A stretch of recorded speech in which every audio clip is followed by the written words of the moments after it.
ওরে আমার কপাল রে। তাহলে মোর বেটি ডিভোর্স দেন। ওই যে শুচ্ছে আর ওঠে না। খবরদার জামাই। জামাই বাবু গো আমার দিকে নজর দিও না। জামাই বাবু গো জামাই ব্যাগ ট্যাগ নিয়ে ইনটিন করে কই যাও? আম্মা আমি তো চাকরির ভাইবা দিতে যাই। ওরে আমার কপাল রে। বিয়ে 2-3 বছর নাই গেতে আমার জামাই বলে চাকরি করবে। জামাই তোর কি এত অধপতন হল? তুই এলাকায় কাজ কাম করি খাবার চাস?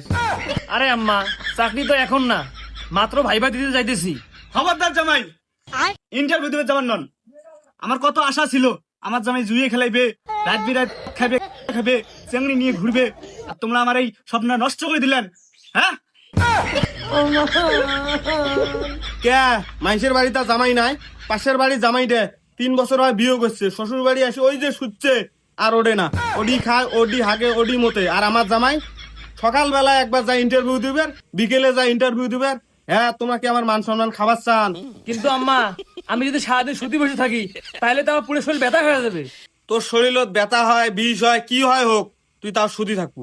তোর ভাল না লাগে তুই চেংড়ি নিয়ে ঘুরি বেড়াও, মোর বেডিক নিয়ে ঘুরি বেড়াও, মোর বেডির বান্ধবীক নিয়ে ঘুরি বেড়াও, আমার কোনো দুঃখ নাই। কিন্তু ইন্টারভিউ চাকরি বাহারি কাজ কামাই করা যাবার না। আমার কত আশা ছিল আমার জামাই আমার সাথে জুয়ে খেলা যাবে। কালকেও আমি 1 বিঘা জমি বেচাইলাম যে আমার জামাই শ্বশুর জুয়ে খেলামো, তাস খেলামো, কত কি কর্ম। এই আশার মুখ সাইড ঢেলে দিলেন আমার। তোমরা চাকরি করবেন এই খবর যদি গ্রামের মানুষ জানে, তুমি গ্রামের মানুষের এক পায়ে মুখ দেখতে পাই। একান্তই যদি চাকরি করেন তাহলে মোর বেটি ডিভোর্স দেন। ঠিক আছে মোর ভুল হয়ে গেছে, ঠিক আছে মুই ঘর গেনু, তোমার মোর জন্য 1 প্লেট বিড়ি ধরে এসো।